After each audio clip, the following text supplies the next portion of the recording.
عليكم ورحمة الله وبركاته. الحمد لله رب العالمين، والصلاة والسلام على أشرف الأنبياء والمرسلين وعلى آله وأصحابه أجمعين، أما بعد، فأعوذ بالله من الشيطان الرجيم. بسم الله الرحمن الرحيم. إن الله وملائكته يصلون على النبي يا أيها الذين آمنوا صلوا عليه وسلموا تسليما. صلى الله على سيدنا محمد وآله وأصحابه وسلم. صلى الله على سيدنا محمد وآله وأصحابه وسلم. صلى الله على سيدنا محمد وآله وأصحابه وسلم. رب اشرح لي صدري ويسر لي أمري واحلل عقدة من لساني يفقهوا قولي. سبحانك لا علم لنا إلا ما علمتنا إنك أنت العليم الحكيم.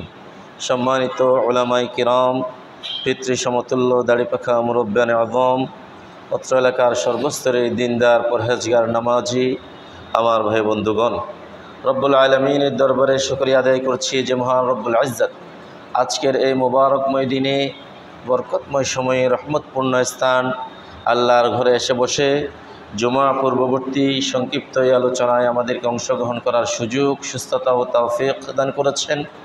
সে রব্বুল আলামিনের দরবারে শুকরিয়া আদায় করে প্রাণ খুলে মুহাব্বতের সাথে বলি আলহামদুলিল্লাহ। লক্ষ কোটি তার চেয়ে অধিক দরুদে সালামের হাদিয়া আল্লাহ তাআলা আমাদের সকলের পক্ষ থেকে রহমাতুল্লিল আলামিন, সাইয়্যিদুল মুরসালিন, শফিউল মুযনিবিন মুহাম্মদুর রাসূলুল্লাহ সাল্লাল্লাহু আলাইহি ওয়াসাল্লামের নূরানি কদম মুবারকে পৌঁছিয়ে দিন। সকলে বলি আল্লাহুম্মা আমিন। হাজিরিন, আজকে আমরা আমাদের সংক্ষিপ্ত পরিসরে সুনির্দিষ্ট সময়ের ভিতরে ইনশাআল্লাহ আল ফাউজুল আযীম, প্রকৃত সফলতা, এই দৃষ্টিকোণ থেকে কোরআন এবং হাদিসের আলোকে সংক্ষিপ্ত একটি আলোচনা রাখার চেষ্টা করব ইনশাআল্লাহ। আল্লাহ তাআলা আমাদের এই আলোচনাকে ইখলাসের সাথে করার, বোঝার, আমাদের প্রাত্যহিক জীবনে আমল করার তৌফিক দান করুন। সকলে বলি আল্লাহুম্মা আমিন। হাজিরিন, আমরা মানুষ হিসেবে পৃথিবীতে এসেছি এবং একদিন আমাদেরকে এই দুনিয়া ছেড়ে চলে যেতে হবে। যার প্রকৃষ্ট উদাহরণ হচ্ছে এই যুগে, এই দুনিয়ায়, এই পৃথিবীতে এক সময় আমাদের পূর্বপুরুষরা ছিলেন, আজকে তারা নাই। এক সময় আমাদের পরবর্তী প্রজন্ম তারা আসবে, আমরা থাকব না, একদিন আমরাও চলে যাব। আসা এবং যাওয়া এটি যে নিশ্চিত, এখানে কোনো সন্দেহের অবকাশ নেই। তো প্রত্যেক মানুষ তার যার জীবনে, যিনি ব্যবসা করছেন তিনি ব্যবসায়, যিনি চাকরি করছেন তিনি চাকরিতে, যিনি উদ্যোক্তা হয়েছেন তিনি তার পেশায়, যিনি অন্যান্য কর্মব্যস্ততা আছেন, প্রত্যেক ব্যক্তি চান তার জীবনে সফলতা। কারণ প্রত্যেক মানুষ এই পৃথিবীতে সফল হতে চান। সফলতার জন্যে যত ধরনের চেষ্টা, প্রচেষ্টা, কর্মোদ্দীপনা, যত ধরনের পরিশ্রম, রাত দিন খেয়ে না খেয়ে যত ধরনের চেষ্টাই মানুষের প্রয়োজন, মানুষ করে যায় কি জন্য? সফলতার জন্য।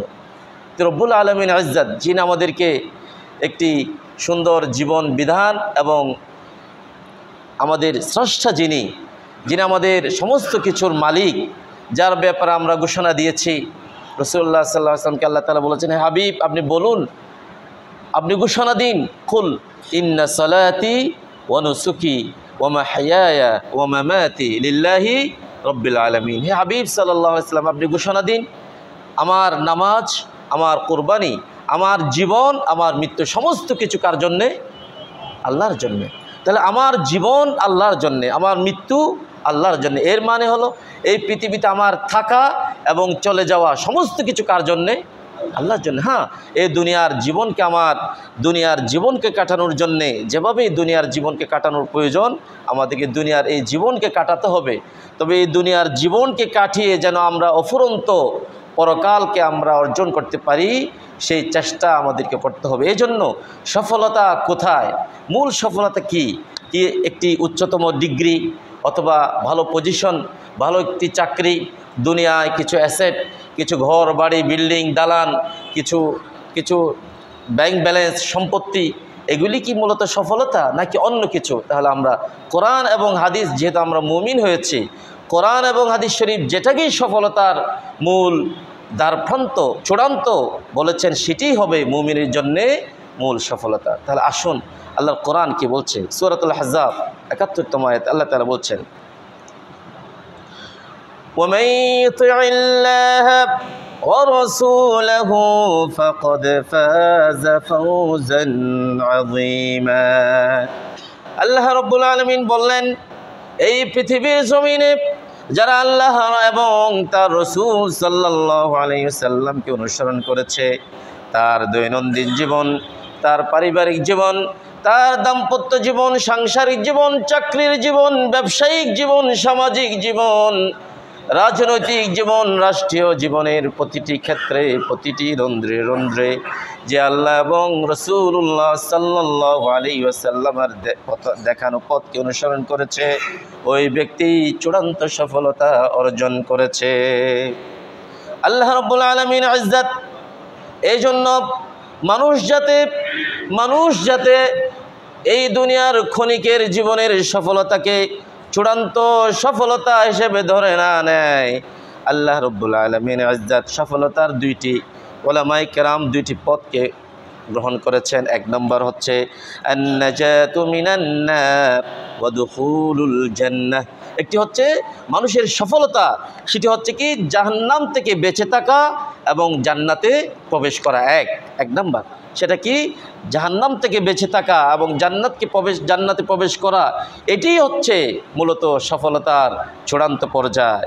রব্বুল আলামিন ইজ্জত সূরা আলে ইমরান 85তম আয়াত আল্লাহ তাআলা বলছেন, ফামান যুহযিহা আনিন নারি ওয়া উদখিলাল জান্নাতা ফাকাদ ফাজ।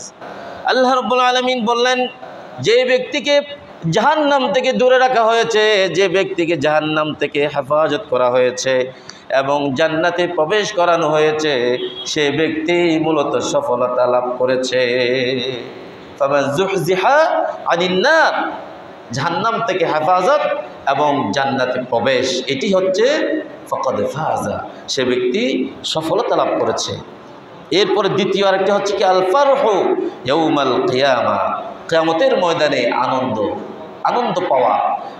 আমরা কিয়ামতের ব্যাপারে কোরআনে কারিমে সূরাতুল কিয়ামা আছে, সূরাতুল কারিআ, সূরাতুল ইনফিতার, সূরাতুল ইনশিকাক, সূরাতুল হাক্কা, এই সমস্ত সূরা এবং অন্যান্য আরো বিভিন্ন কোরআনে কারিমের পাতায় পাতায় বিভিন্ন আয়াতে কি কিয়ামতের বিভিন্ন ধরনের বর্ণনা আছে। বিশেষ করে আপনি যখন সূরাতুল ইনফিতার, আজকে বাসায় গিয়ে হয়তো বাংলা অনুবাদ দেখবেন, সূরাতুল ইনফিতার দেখবেন, সূরাতুল ইনশিকাক দেখবেন, সূরাতুল হাক্কা দেখবেন, সূরাতুল কারিআ দেখবেন, সূরাতুল জিলজাল দেখবেন। এগুলিতে কোরআনে কারিমের আল্লাহ রাব্বুল আলামিন কিয়ামতের বিভীষিকাময় মুহূর্ত কেমন হবে, কি অবস্থা হবে, তার প্রতিটি একটি চক যেন আল্লাহ তাআলা এখানে এঁকে দিয়েছে। সেই কঠিন মুহূর্তে কিছু মানুষ, তাদের চেহারা হবে হাস্যোজ্জ্বল, উজুহুই ইয়াউমাইদিন মুসফিরা, সেদিন কিছু মানুষের চেহারা হবে হাস্যোজ্জ্বল আর কিছু মানুষের চেহারা হবে কালো বর্ণ। সেদিন কিছু মানুষ আনন্দিত হবেন আর কিছু মানুষ ব্যথিত হবে।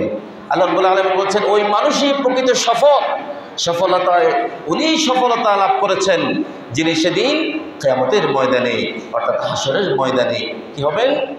আনন্দিত হবে।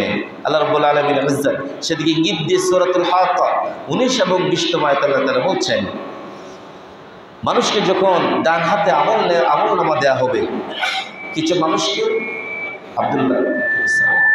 কিছু মানুষকে আমলনামা দেওয়া হবে ডান হাতে, কিছু মানুষকে আমলনামা দেওয়া হবে বাম হাতে। অথবা অন্য আয়াতে এসেছে পিছন দিক থেকে।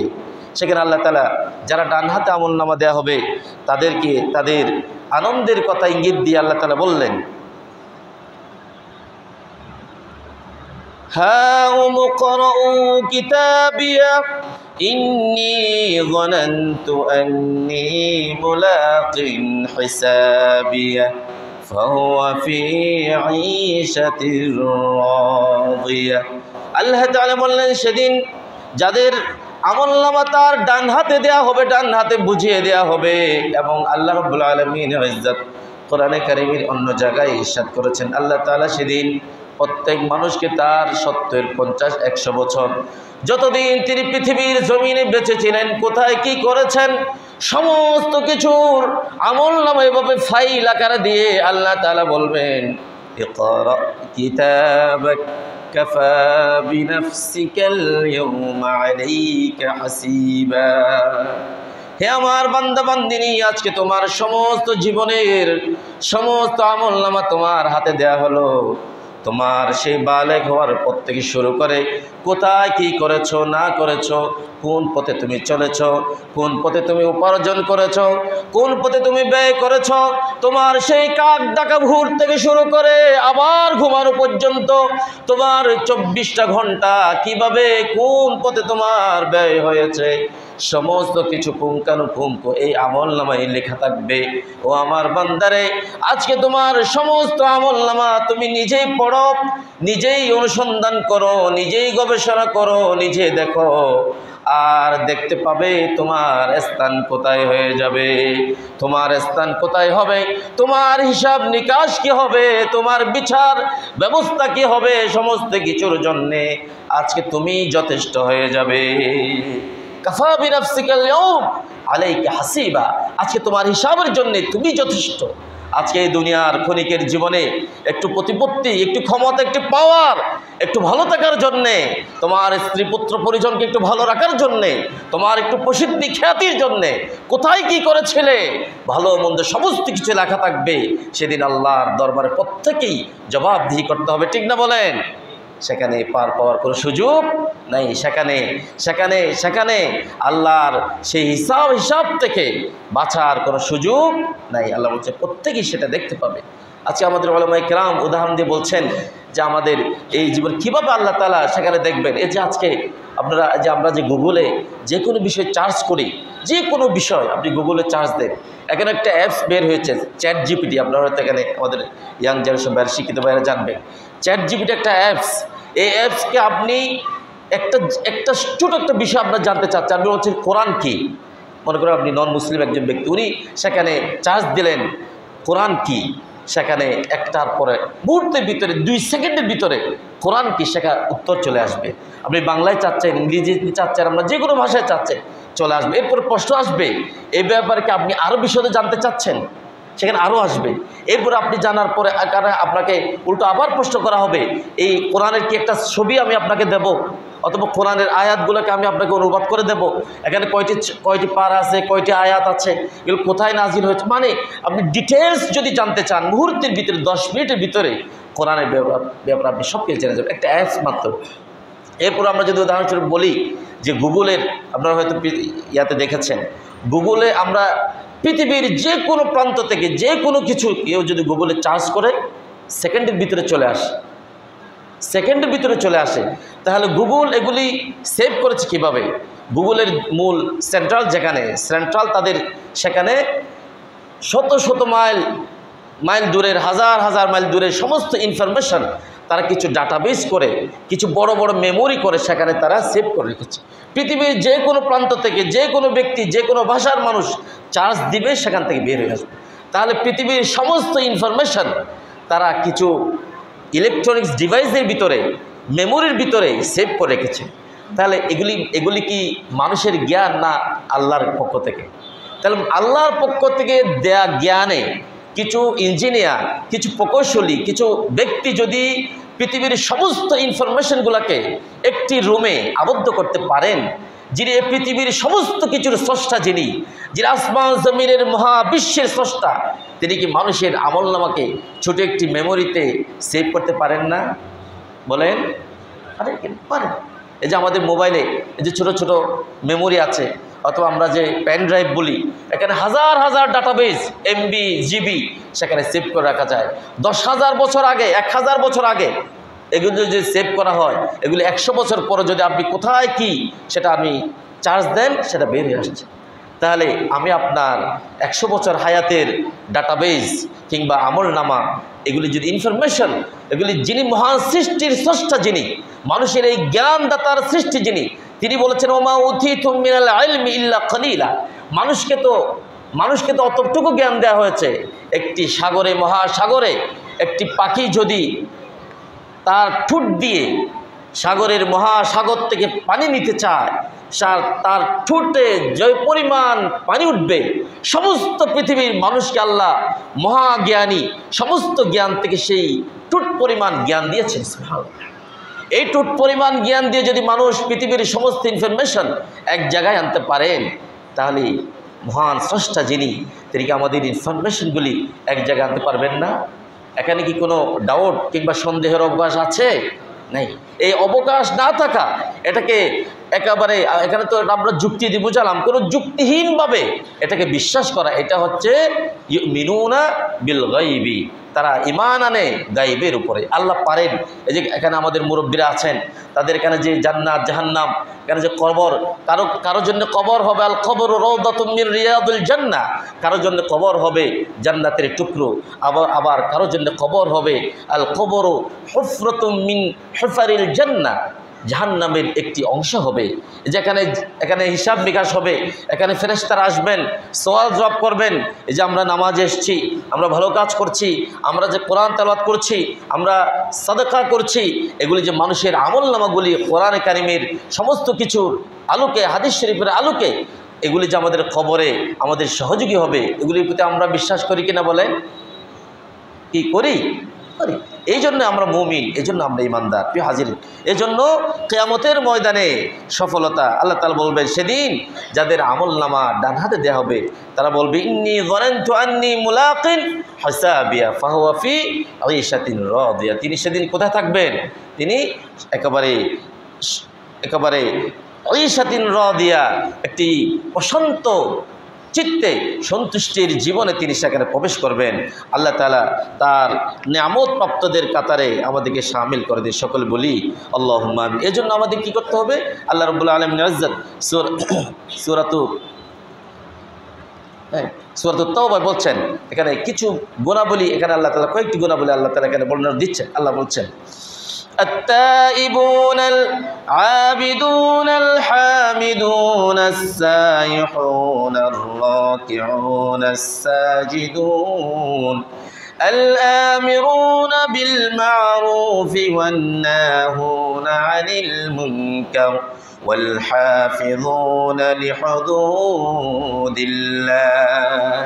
আল্লাহ তাআলা তার নিয়ামত প্রাপ্ত করা হবে, তার পক্ষ থেকে নাজাত প্রাপ্ত করা হবে, সফলতা প্রাপ্ত করা হবে। তাদের ক্যাটাগরি, তাদের গুণাবলী বর্ণনা করতে গিয়ে আল্লাহ তাআলা বলছেন, আল্লাহ তাআলা এই আয়াতে কারিমায় আল্লাহ তাআলা ইরশাদ করলেন, আত-তাইবুনা তাওবাকারী, আল-আবিদুনা ইবাদতকারী, আস-সাইহুনা আল-হামিদুনা তার প্রশংসাকারী, আস-সাইহুনা অথবা রোজাদার, আর-রাকিউনা রুকুকারী, আস-সাজিদুনা সিজদাকারী, আল-আমিরুনা বিল মা'রুফি ওয়ান-নাহুনা আনিল মুনকার সৎ কাজের নির্দেশ দানকারী, অসৎ কাজ থেকে নিষেধকারী, ওয়াল হাফিযুনা লিহুদুদিল্লাহ আল্লাহর হুদুদ, আল্লাহর পক্ষ থেকে সীমা রেখা, এটাকে সংরক্ষণকারী, তারাই আল্লাহ রাব্বুল আলামিনের পক্ষ থেকে নাজাত পেয়ে যাবে।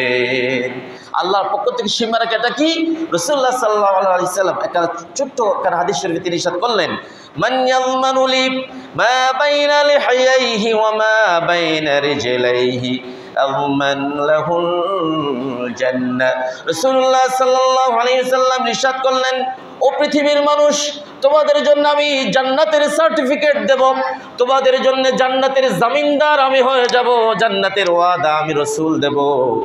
যদি তোমরা আমাকে দুইটা জিনিসের জামিনদার হতে পারো, দুইটা জিনিসের নিশ্চয়তা যদি তোমরা আমাকে দিতে পারো, দুইটা জিনিসের গ্যারান্টি, দুইটা জিনিসের ব্যাপারে তোমরা যদি আমাকে নিশ্চয়তা দিতে পারো, আমি তোমাদের জন্য কাল কিয়ামতের কঠিন হাসরের ময়দানে তোমাদের জন্য জান্নাতের জন্য আমি জামিনদার হয়ে যাব। রাসূলুল্লাহ সাল্লাল্লাহু আলাইহি ওয়াসাল্লাম ইরশাদ করলেন, মান ইয়াযমানু লি মা বাইনা লিহাইহি, মানুষের দুই চোয়ালের মধ্যবর্তী এই লিসান, এই মুখ যে ব্যক্তি সঠিকভাবে ব্যবহার করতে পারবে, ওয়ামা বাইনা রিজলাইহি, এবং তার দুই পায়ের মধ্যবর্তী স্থান কিংবা তার লজ্জাস্থানকে যদি সে সঠিকভাবে আল্লাহর দেখানো, রাসূলুল্লাহ সাল্লাল্লাহু আলাইহি ওয়াসাল্লামের দেখানো পথে এবং মতে যদি সে সঠিকভাবে হেফাজত করতে পারে, এই দুইটা জিনিসের জামিনদার যদি সে হতে পারে, তার মুখ দিয়ে অশ্লীলতা আসবে না, মিথ্যা আসবে না, গীবত আসবে না, পরনিন্দা আসবে না, মিথ্যা সাক্ষ্য আসবে না, এবং তার লজ্জাস্থান অবৈধভাবে বিবাহ বহির্ভূত কোনো জিনা, ব্যভিচার, অশ্লীলতায় পাপাচারে লিপ্ত হবে না। এই দুইটা জিনিসের গ্যারান্টি যদি উম্মত তুমি আমাকে দিতে পারো, আযমানু লাহুল জান্নাহ, আমি তার জান্নাতের গ্যারান্টি আমি রাসূল হয়ে যাব। আল্লাহ তাআলা আমাদের তৌফিক দান করে, সকলে বলি আল্লাহুম্মা আমিন। প্রিয় হাজির, সর্বশেষ আমরা কোরআনে কারীমের আরেকটা আয়াত দিয়ে আমরা আমাদের আলোচনা শেষ করব। আল্লাহ তাআলা বলছেন, এজন্য প্রকৃত সফলতা কোথায়? আল্লাহ তাআলা শেষে আয়াতে ইরশাদ করছেন, ইন্নাল্লাযীনা আমানু ওয়া আমিলুস সালিহাতি লাহুম জান্নাতুন তাজরি মিন তাহতিহাল আনহার যালিকাল ফাওজুল কাবীর। যে ব্যক্তি ঈমান এনেছে এবং আমলে সালিহাত করেছে, এই ব্যক্তি জন্য জান্নাত রয়েছে, এবং যালিকাল ফাওজুল কাবীর, এটি হচ্ছে চূড়ান্ত সফলতা। আল্লাহ তাআলা চূড়ান্ত সফলতা অর্জনকারীদের কাতারে আমাদেরকে শামিল করে দিয়ে সকলে বলি আল্লাহুম্মা আমিন। প্রিয় হাজির, সর্বশেষ রাসূলুল্লাহ সাল্লাল্লাহু আলাইহি ওয়াসাল্লাম এখানে হাদিস শরীফ তিনি বলছেন, যে ব্যক্তি আল্লাহর কাছে জান্নাত চাইবে, তার ব্যাপারে জান্নাত কি বলে? ক্বালা রাসূলুল্লাহ সাল্লাল্লাহু আলাইহি ওয়াসাল্লাম, আল্লাহুম্মা মান ক্বালা ফি ইয়াউমি সালাতিন, যে ব্যক্তি প্রতিদিন 3 বার বলবে আল্লাহুম্মা ইন্নী আসআলুকাল জান্নাহ। আমরা মুখে একবার পড়ি আল্লাহুম্মা, বলুন আল্লাহুম্মা ইন্নী আসআলুকাল জান্নাহ। প্রিয় রাসূল সাল্লাল্লাহু আলাইহি সাল্লাম বললেন, যে ব্যক্তি তার প্রতিদিন জীবনে দৈনন্দিন 3 বার এই দোয়াটি পড়বে, আয় আল্লাহ আমি আপনার কাছে জান্নাত চাই, আল্লাহর কাছে জান্নাত বলে বলে ক্বালাতিল জান্নাতু ইয়া রাব আবদুকা সালাকাল জান্নাহ ফাদখিলহু ইয়্যাহা। আল্লাহ তাআলা যখন মানুষ জান্নাত চায়, জান্নাত নাকি আল্লাহর কাছে আবেদন জানায়, হে আয় আল্লাহ তাআলা, হে রব, এই ব্যক্তিগুলি আপনার কাছে আমি জান্নাতকে চাই, অতএব আমি সুপারিশ করছি তাদেরকে আপনি জান্নাতের অধিবাসী করে দেন। আল্লাহ তাআলা আমাদের সকলকে জান্নাতের অধিবাসী হওয়ার, জান্নাত প্রাপ্ত, নাজাত প্রাপ্ত, মুক্তিপ্রাপ্ত, সফলতাপ্রাপ্ত, দুনিয়া আখিরাতে কল্যাণ প্রাপ্তদের কাতারে আল্লাহ তাআলা আমাদের সকলকে শামিল করে দিয়ে সকলে বলি আল্লাহুম্মা আমিন। ওয়া আখিরু দাওয়ানা আলহামদুলিল্লাহি রাব্বিল আলামিন। সুবহানাকাল্লাহুম্মা ওয়া বিহামদিকা আশহাদু আন লা ইলাহা ইল্লা আনতা আস্তাগফিরুকা ওয়া আতুবু ইলাইক।